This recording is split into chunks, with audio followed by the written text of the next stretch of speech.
Okay, I'm here visiting Mr. Bruce Grindlay, who is the principal at Rugby School Thailand. And I'm here to ask a few questions to find out a little bit about Mr. Grindlay and also what's happening here at Rugby School Thailand. So good morning, thank you for inviting us in to come and see me. No, you're welcome. So as I understand it, you joined the school a year ago as the principal. Could you just tell us a bit about your role here and about the school itself? Yeah, of course. And the school's now been here for just on 6 years. And started very much from the prep school, and then pre-prep grew, and then the seniors afterwards. So it has three very big schools in it, but they've grown up slightly separately. So they all have their own heads, they all have their own management teams. But they felt that actually what they needed was a principal over the top to bring all the three schools together and make the whole ethos of the school consistent throughout the same contractual terms, the same educational mission and aims. So they were looking for a British head. I'd been the head in the UK for 12 years before that, and so I was appointed a year before I started and spent a lot of time working remotely during that COVID time anyway, with the school here to get things ready. And then I started in August 2020 and have August 2021 and brought the school together while still maintaining the individual heads and the individual management teams, but we all work together much more collectively now, and it's much more of a seamless transition through the schools. The school has grown enormously. We're supposed to, on our sort of business plan, be on around 750 at the moment, and we're currently at 1,010 pupils in the school, and it's just the seniors that are now filling up. We're a GCSE and A-level school, we don't do IB. We're very much built on the British independent school model. We're very close with Rugby UK in the sense we share curriculum, we share the learner profiles, we share the whole ethos and philosophy, and particularly on the academic side we work very closely together.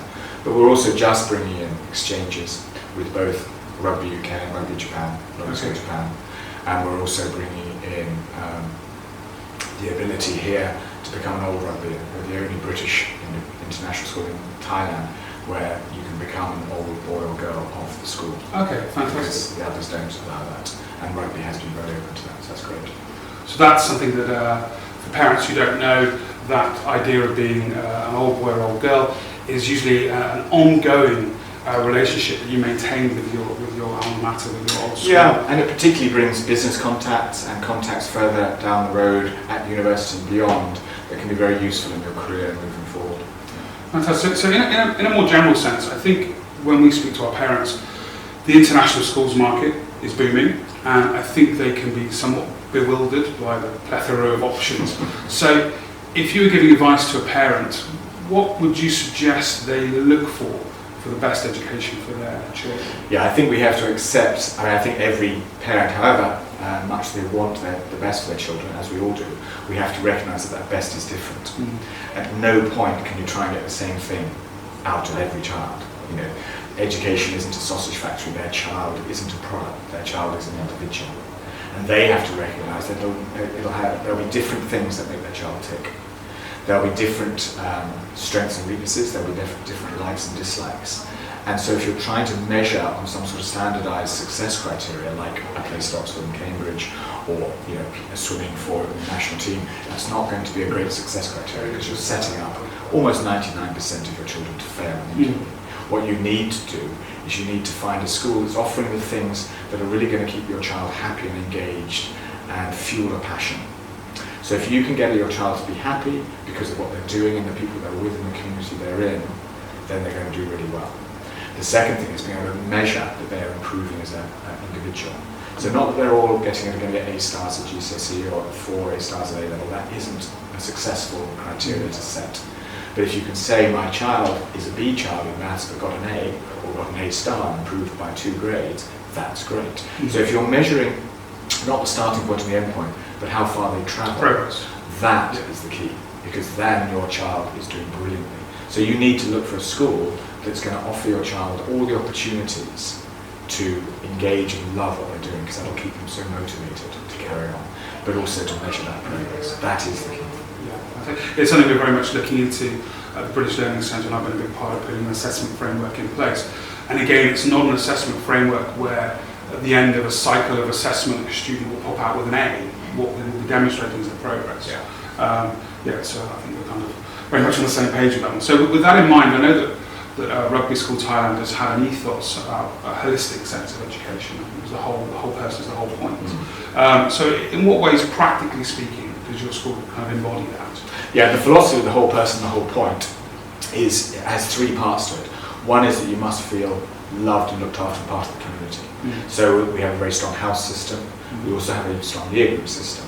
But the house system, the house competitions, and the house affiliation brings that vertical integration, which just creates families. And you get emotion board. Those family units are incredibly strong, where the 16-year-olds and 17-year-olds are working with the 13, 14, and 12-year-olds and role modelling. And it brings an immense sense of belonging. And then if you add that adult, tutor, house parent, heads of year level, then everyone feels that there are people there for them. So if you always feel that you've got people who can pick you up when things go wrong, or who are always there to do the best for you, then you feel very much prepared to push yourself out of your comfort zone. So that pastoral care is vital for that. Then the whole person, the whole point has as its second point that actually we must find those things outside of the classroom, or inside. For some people, physics and maths will be the real driver. You know, I was interviewing 3 Cambridge hopefuls yesterday, all of whom are physics, maths, further maths, and that's their thing, that's what drives them.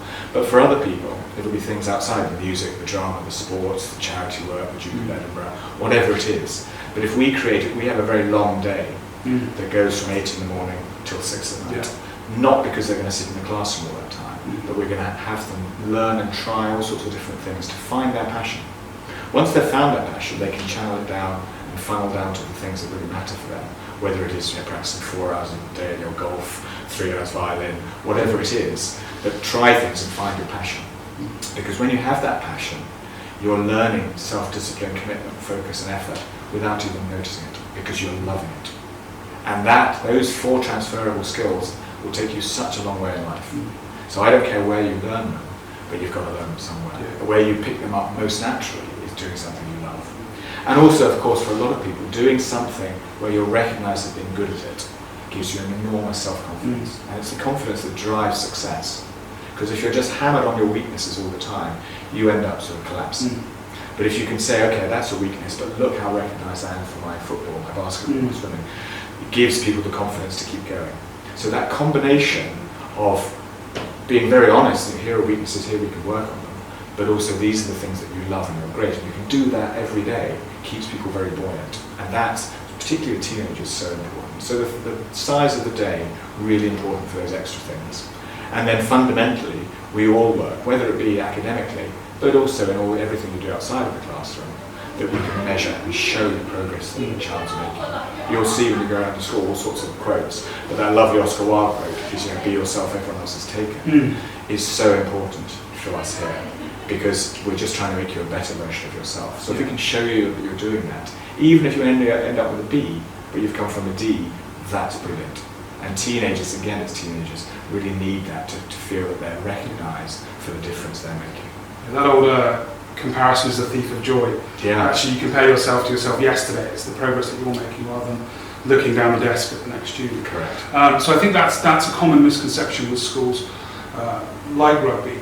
The long day is purely academic, and actually it's not. It's a real mixture of different. Yeah, most of ours will have about 3 hours a day of their own choice. Club, sports, activities, music, drama, outside. 3 hours a day? Yeah. That's fantastic. Which is large. That's substantial. So we have a lot of teaching time. We deliberately keep, particularly at A-level, we have a lot of actual contact hours, more than I'm used to in the UK, which is great because the children love that, because they're getting the support and the actual point of contact with the expert. But actually they still have got 3 hours a day of doing the things they love, which they then choose more as they go through the school. When they're younger, they're all doing a bit of everything to get the experience, to find their passion. Then as they go up, they narrow it down. So a lot of us are just doing basketball. A lot of us are just doing their violin practice. A lot of us are just doing more maths, STEM, coding, whatever. Which I think you have to do. I think particularly in sports and music, I think the level now, if you are looking to use it to access universities, as you did yourself, of course, or go on to represent your local area or even at a national level, I think the hours in which you have to put in to reach that standard are very, very high. So that holistic approach, I imagine that then echoes into your curriculum in terms of the subjects that the students are covering at different age ranges. Yeah, we're very broad at GCSE, and I've deliberately taken off even more restrictions as to say curriculum choice. So whereas in the UK, in state systems in the UK, it's still quite restricted on what you have to choose in the things, the core curriculum. Here it's not. You have to do a level of English. Now for some that's English second language, others it's just English language, first language, others it's English language and English literature, others it's English language, English literature and world literature, depending on where you set. Same with maths, everyone's going to have to do maths, but some will just do maths, some will do maths and further maths, depending again where you're set. After that, you have to do some level of science. Now, most of us will do triple science, 3 separate sciences. Some will do just the dual combined. Then it's your choice. You don't have to do modern language, you don't have to do humanity, none of those things. You can do all creatives, you can do more STEM, you can do business and economics, your sport, PE, completely down to what your strengths are. So we'll work with you very closely to see from all the data where we think your strengths are. And those are the things you take through.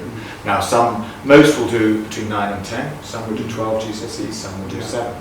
Doesn't matter, it doesn't matter how many, it's the quality that you get from it. Same at A-level, we try and have a real range of A-levels and we're extending these as we go forward to create different pathways for different strengths.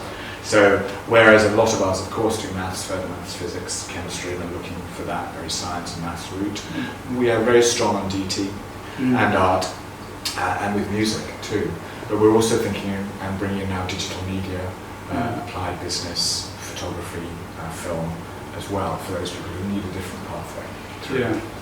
I think it's that thing. I mean, this is a very long time ago when I was training, but I remember being told by one of my lecturers that we're educating children to be able to use technologies that don't exist in careers that don't exist. So that range of skills, and I think there's a common misconception that I hear among a number of parents that if you narrow the curriculum, particularly at Key Stage 3, that's going to have better results in Key Stage 4 and 5. And actually all the evidence suggests completely the opposite, that you want to keep that curriculum as broad as possible, as many different experiences as possible. I know myself, having taught English at GCSE and A-level, when those students come through to GCSE and they have a limited experience, a limited background in their life experiences, they don't have much to write about, they don't have much context to put in. So what's the future then looking like for Rugby School Thailand at the moment? Yeah, we're probably, we're now full in pre-prep, we're now full in prep, and we're very nearly full in the seniors. Our capacity of the school is 1,400. And on this site, and we've got a very big 80-acre site, but we're not interested in building more for capacity.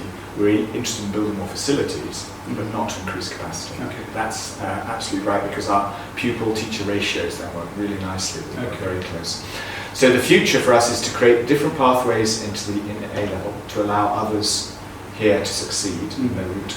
We're looking at trying to also be much more flexible with our timetable into the sixth form, so that the likes of some of those big sports scholars that are aiming for American universities. So we've got quite a few sort of golf scholars coming through who need a different level of provision. So they need to be able to train at different times, they need to find 4 hours a day to be able to make that possible for them. So working with Siam Country Club, working with other people, how we can do the strength and conditioning and the psychology side of things, and they can do electric coaching. That's something we're looking at a lot. We're looking at taking on our Thai university applications, because most of this, at the moment about 60% are going off to UK universities, which is great. But the next, because of the opportunities with some of those Thais, is Thai. So actually making sure that that Thai application is done properly. So we've got a full-time university counsellor now, but we're just about to have a Thai university counsellor and a London person coming in and doing that. So we've really tried to, as our sixth form has grown, beef that provision, where actually the amount of time you can do your BMAT preparation, your Oxbridge preparation, your SATs preparation, your ability to do MOOCs and extend the academic diet for use for your applications is much greater. The idea of getting business talks and internships into the sixth form, so really making that sixth form something quite special in those 2 years, so that when people do come to do their applications, they're at a very strong point. The school has consistently, because it grew from a prep, had a slightly sort of hump model, and now they recognise that it needs to have an upward trajectory where the final point, that launch point, is the sixth form. And that's where we've really worked on. And then there are various buildings. The auditorium is next, which is an 800-seater auditorium here. And then we need a study centre, as the sixth form eventually will grow to 200. So we need to have that space. Fantastic. That's great. Well, thank you very much for your Not time at this all, morning. James. It's been a pleasure to meet you, and I'm very much looking forward to having a bit of a Yeah, let's have a around the look school. at that. Fantastic. Thank Thank you. you very much. Thank you.